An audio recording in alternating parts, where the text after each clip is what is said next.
नमस्कार दोस्तों, आप सभी का हमारे YouTube चैनल में। दोस्तों, कमेंट में सच्ची श्रद्धा से नमो बुद्धाय जरूर लिखें। मनुष्य की जिंदगी बर्बाद कर देती हैं ये 7 गलतियां। जानिए कौन सी हैं। जानिए मनुष्य की जिंदगी को बर्बाद करने वाली ये 7 गलतियां कौन सी हैं। हेलो दोस्तों, आप सभी का स्वागत है। दोस्तों, आज के उपदेश के माध्यम से मैं आपको उन 7 गलतियों के बारे में बताने जा रहा हूं जो गौतम बुद्ध अक्सर अपने शिष्यों और सांसारिक लोगों को कभी न करने की सलाह देते थे। दोस्तों, अगर आप अपने जीवन में खुश रहना चाहते हैं तो आज से ही ये 7 गलतियां करना बंद कर दीजिए। तो आइए बिना समय बर्बाद किए जानते हैं उन 7 गलतियों के बारे में जो व्यक्ति का जीवन बर्बाद कर देती हैं। किसी को जबरदस्ती सलाह देना। दोस्तों, सबसे पहले तो यह समझ लीजिए कि हम सलाह क्यों देना चाहते हैं। हम सलाह देना चाहते हैं क्योंकि हम चाहते हैं कि दूसरों को बुद्धिमान लगे, लेकिन होता बिल्कुल उल्टा है, यानी वह हमें मूर्ख समझता है। दोस्तों, देखिए 2 तरह के लोग होते हैं। एक तो वो जो बड़ी बड़ी कहानियां सुनाते हैं लेकिन उनकी बातों का लोगों पर कोई असर नहीं होता, और दूसरे वो हैं जो एक शब्द कहते हैं और लोगों के दिल कांप उठते हैं। इसलिए ऐसा इंसान बनो जिसकी हर बात की वैल्यू हो। एक छोटी सी घटना से मैं आपको समझाता हूं। एक बार गौतम बुद्ध जंगल के रास्ते से गुजर रहे थे, तभी एक साधु की नजर उन पर पड़ी और वह उनकी ओर आकर्षित हो गए। मित्रों, बुद्ध के प्रति आकर्षण होना स्वाभाविक था, और फिर वह व्यक्ति बुद्ध से पूछता है कि मुनिवर, क्या आप भगवान हैं? बुद्ध कहते हैं नहीं। तब भिक्षु पूछता है, तो फिर क्या आप सचमुच भगवान हैं? बुद्ध कहते हैं नहीं। बुद्ध तब कहते हैं कि मैं भी तुम्हारी तरह एक आदमी हूं, सिर्फ इतना अंतर है कि मैं जाग रहा हूं और तुम अभी सो रहे हो। तब भिक्षु बुद्ध कहता है कि तुम्हारे चेहरे की चमक देखकर लगता है कि तुम एक आदर्श व्यक्ति हो। वह एक आदमी है। मैं यह जानना चाहता हूं कि आपके गुरु कौन हैं और किसके मार्गदर्शन ने आपको एक आदर्श मनुष्य बनाया। बुद्ध कहते हैं कि शुरू में मेरे कई गुरु थे, लेकिन मैं आत्मज्ञान के इस पथ पर अकेला ही चला और मैंने सैकड़ों गलतियां की। उसके बाद मुझे स्वयं ही आत्मज्ञान प्राप्त हुआ। यह सुनकर भिक्षु क्रोधित हो गया और बुद्ध से बोला, जाओ, मैंने तुम्हारे जैसे बहुत से पाखंडी देखे हैं, तुम गुरु का सम्मान लूट रहे हो। बुद्ध का उत्तर बिल्कुल सही था, लेकिन व्यक्ति के भीतर के बुद्ध का उत्तर गलत था। इसके बाद बुद्ध उस व्यक्ति को समझाने के लिए एक भी शब्द खर्च नहीं करते हैं। बाद में उन्हें इस बारे में पता चलता है, लेकिन उस समय बुद्ध अपनी ऊर्जा और समय बर्बाद नहीं करते। सूत्र यह है कि सलाह या ज्ञान केवल उन लोगों को दें जिन्हें इसकी आवश्यकता है। अपने आप को किसी वस्तु, व्यक्ति या परिस्थिति से बांधना। दोस्तों, यह जिंदगी 2 रास्तों पर आधारित है। पहले आप प्रगति करोगे और फिर विनाश की ओर जाओगे। तो एक बात तो तय है कि अगर आप अभी प्रगति नहीं कर रहे हैं तो आप हर पल विनाश की ओर बढ़ रहे हैं। ये बात भले ही आप जानते हो या नहीं, लोग नशा इसलिए नहीं छोड़ते क्योंकि उन्हें अभी तक पता नहीं होता कि यह भविष्य में कितना विनाशकारी हो सकता है।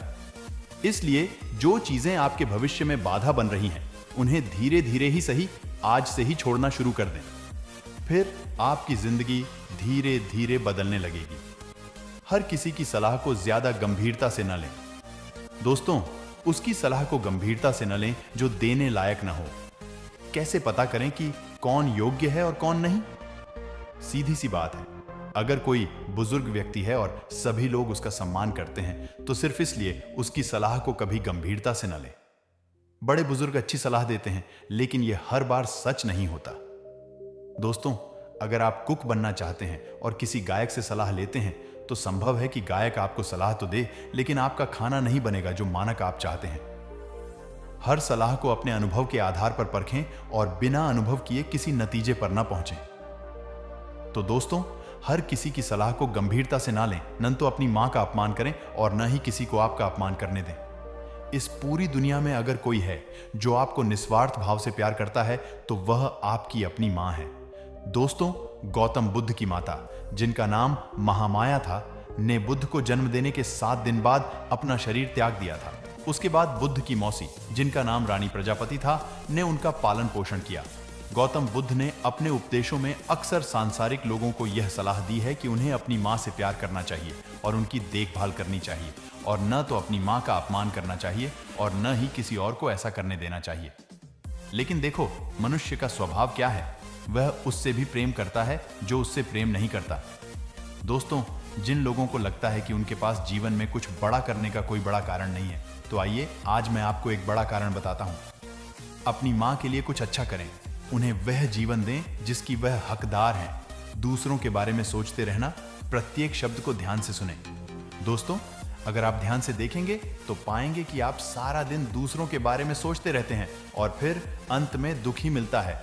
इसलिए स्वार्थी बन जाएं और खुद से प्यार करें। लेकिन एक बात याद रखें कि खुद से। किसी से प्यार करने या स्वार्थी होने का मतलब यह नहीं है कि आप दूसरों को नुकसान पहुंचाएं। मित्रों, बुद्ध भी स्वार्थी हो गए थे ताकि उन्हें ज्ञान प्राप्त हो सके। जब उन्हें आवश्यकता पड़ी तो उन्होंने अपने पिता, पुत्र, पत्नी या राज्य के बारे में नहीं बस एक बात सीखो, गंदे विचार खत्म हो जाएंगे। नमस्कार दोस्तों, स्वागत है भिक्षु। हर दिन तथागत से कहता, मैंने मन को जीत लिया है, अब यह मुझे विचलित नहीं कर सकता। तो एक दिन गौतम बुद्ध ने कहा, ठीक है, तुम दक्षिण दिशा में भिक्षा मांगने जाओ, यही तुम्हारी आखिरी चुनौती है। फिर अगले दिन ही भिक्षु ने व्याकुल होकर कहा, मुझसे बड़ी गलती हुई, लेकिन अब मैं दोबारा उस दिशा में भिक्षा मांगने नहीं जाऊंगा। यह कहानी शुरू होती है जब एक बड़े प्रदेश का राजकुमार अपना राजमहल सब कुछ त्याग कर बौद्ध संघ में शामिल हुआ। शुरुआती दिनों में नए भिक्षु ध्यान करना सीखते, इसके साथ साथ गौतम बुद्ध उन्हें भिक्षा मांगने भेजते ताकि भिक्षुओं का अहम कमजोर हो और उनका व्यवहार विनम्र हो जाए। संघ में आने के कुछ समय पश्चात राजकुमार भी भिक्षाटन पर जाने लगा। शुरू शुरू में सब ठीक था, लेकिन कुछ ही दिनों में घटना घटी जिस कारण राजकुमार विचलित हो गया और उसने भिक्षाटन पर जाने से मना कर दिया। भिक्षाटन का नियम था कि भिक्षु केवल 2 घरों में भिक्षा मांगते और नहीं मिलती तो आश्रम वापस आकर जल ग्रहण करते।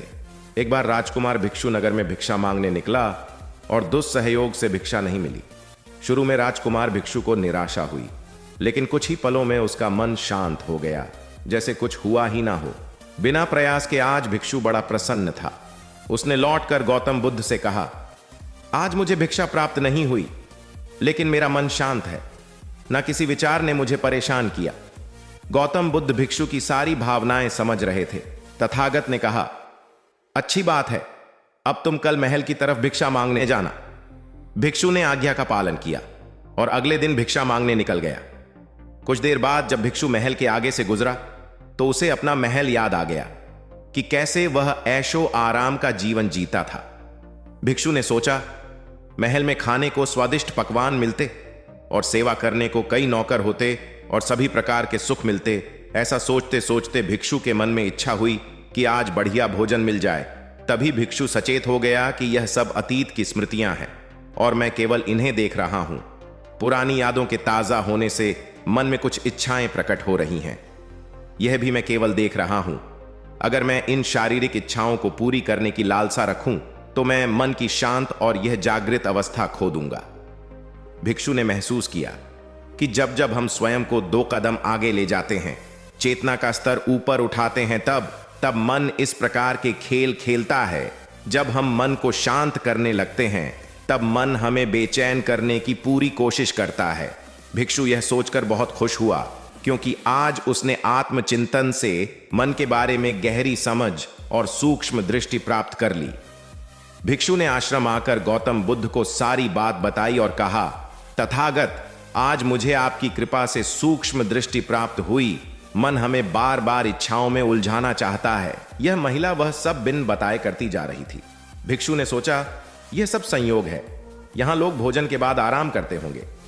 फिर भिक्षु आराम करने लेट गया और विचार करने लगा कि महिला कितनी समझदार है और इसकी सुंदरता बेजोड़ है। अगर मैं राजकुमार होता तो ऐसी ही स्त्री के साथ विवाह करता।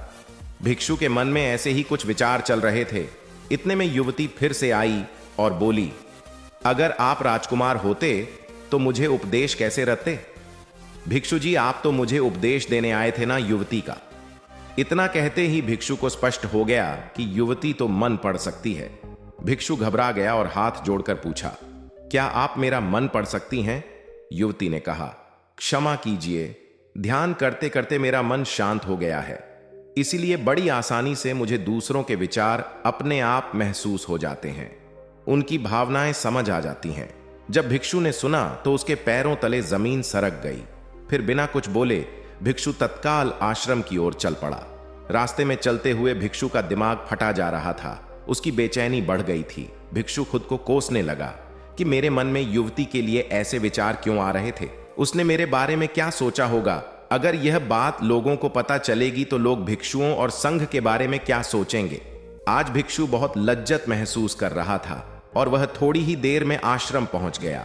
जब भिक्षु गौतम बुद्ध के सामने पहुंचा तो तथागत ने देखा कि उसके चेहरे की रौनक जा चुकी है। दोनों कंधे झुके हुए थे। भिक्षु ने बुद्ध से कहा, अब मैं कभी भिक्षा के लिए नहीं जाऊंगा। तथागत ने कहा, पहले आराम से बैठो, फिर मुझे बताओ कि तुम्हारी चाल में इतनी थकान क्यों है। आज तुम्हारे चेहरे पर तेज की जगह गलानी की भावना क्यों है। भिक्षु ने सारी बात बताई और कहा, मैं सब कुछ जानते हुए भी महिला की सुंदरता के बारे में और अन्य चीजों के बारे में सोच रहा था। मैं मन से पूरी तरह हार गया। अब मैं कभी उस दिशा में नहीं जा पाऊंगा। मैंने बौद्ध संघ का भारी अपमान किया है, गौतम बुद्ध ने कहा। सबसे पहली बात, परेशानी को बढ़ा चढ़ाकर मत सोचो।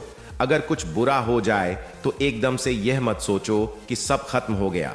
बिना सोचे निष्कर्ष पर मत जाओ। दूसरी बात, ध्यान दो कि कहीं तुम नकारात्मक विचारों के साथ अतिशयोक्ति करने वाले शब्दों का प्रयोग तो नहीं कर रहे।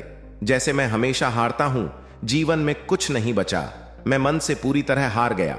मेरे साथ कोई नहीं है, क्योंकि ऐसा करने से मन अति भावुक और विचलित हो जाता है। गंदे और वासना के विचारों को अवश्य रोक पाएंगे।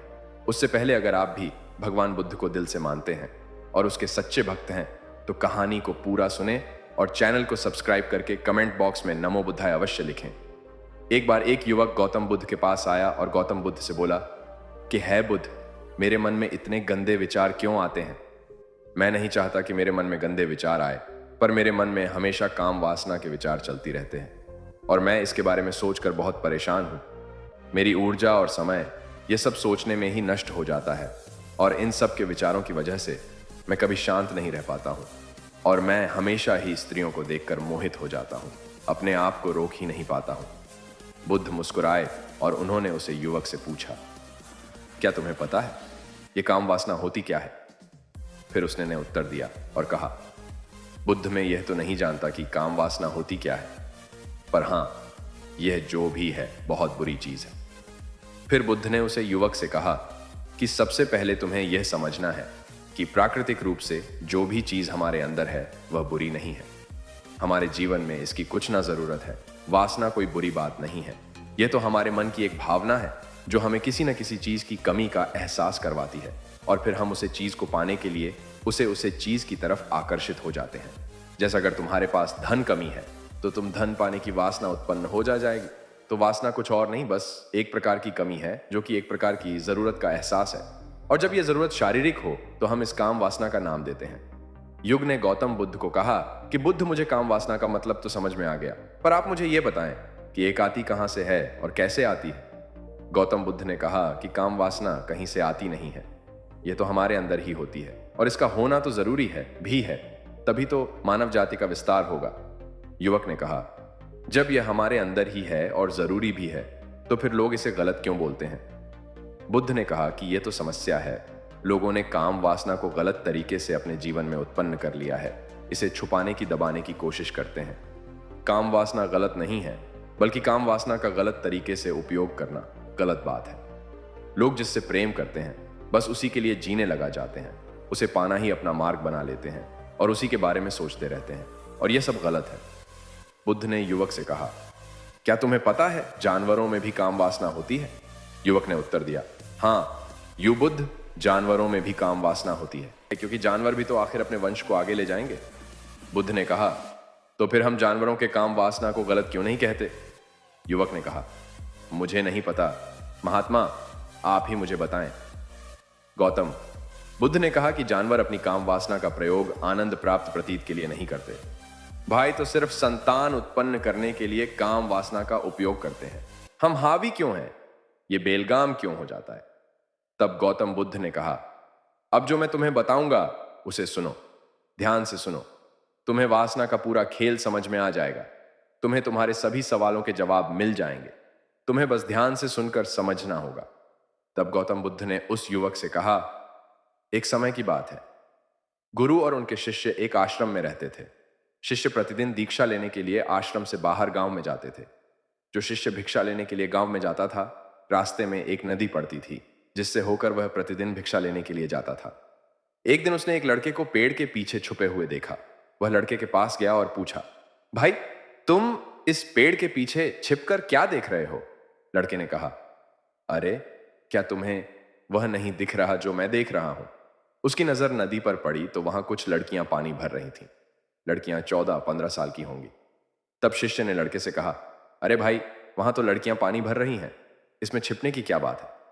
तभी लड़का शिष्य की ओर देखता है और उससे कहता है, अरे मूर्ख, क्या तुम देख नहीं सकते कि मैं क्या कर रहा हूं? वे परियां नदी से पानी कैसे खींच रही हैं। जरा उसके भावों को देखो, उसके कोमल शरीर को देखो। बर्तन उठाते समय उसकी पतली कमर कैसे लचकती है और उसके बाल उसकी कमर पर ऐसे लहरा रहे हैं मानो सुंदरता बिखरी हुई हो। शिष्य फिर से नदी की ओर देखता है और इस बार वह देखता ही रह जाता है। अब तक उसे कुछ भी दिखाई नहीं दे रहा था और वह बिल्कुल निडर था। उसे किसी बात का डर नहीं था, लेकिन अब वह छिपने लगा और उन लड़कियों को ऐसे देखने लगा जैसे उसने कोई अपराध किया हो। और जब वह छिपकर उन लड़कियों को देख रहा था तो वह अंदर से कांपने लगा। और उसने कहा कि यह मैं हूं, मैं क्या कर रहा हूं? मैं जो कुछ भी कर रहा हूं वह सही नहीं है। मुझे यहां से चले जाना चाहिए। और फिर वह जल्दी से चला जाता है। फिर वह आश्रम पहुंचता है। आश्रम में जाकर वह अपने काम में व्यस्त हो गया, लेकिन जो उसने अभी देखा था वह बार बार उसकी आंखों के सामने आ रहा था। उसके दिमाग में वही दृश्य घूम रहा था। यही देखने को उसका मन ललचाया। उसका किसी भी काम में मन नहीं लगता था। वह प्रतिदिन सुबह सुबह भिक्षा लेने के लिए आश्रम से निकल जाता था और नदी के पास स्थित एक पेड़ के पास जाता था, जहां वह लड़का पहले से ही मौजूद होता था और छिपकर अपने साथ लड़कियों को देखता था। अब वह प्रतिदिन ऐसा करने लगा। उसका मन अब किसी काम में नहीं लगता था। वह सदैव किसी न किसी विचार में डूबा रहता था। वह आश्रम का कार्य भी ठीक से नहीं कर पा रहा था। वह न तो ठीक से सो पाता था और न ही ठीक से खा पाता था। उसका मन बेचैन था। उसका मन बार बार उन लड़कियों की खूबसूरती देखने को ललचाता था। जब गुरु भिक्षा दे रहे थे तब भी उनका मन किन्हीं अन्य विचारों में खोया हुआ था। गुरु ने अपने शिष्य की ये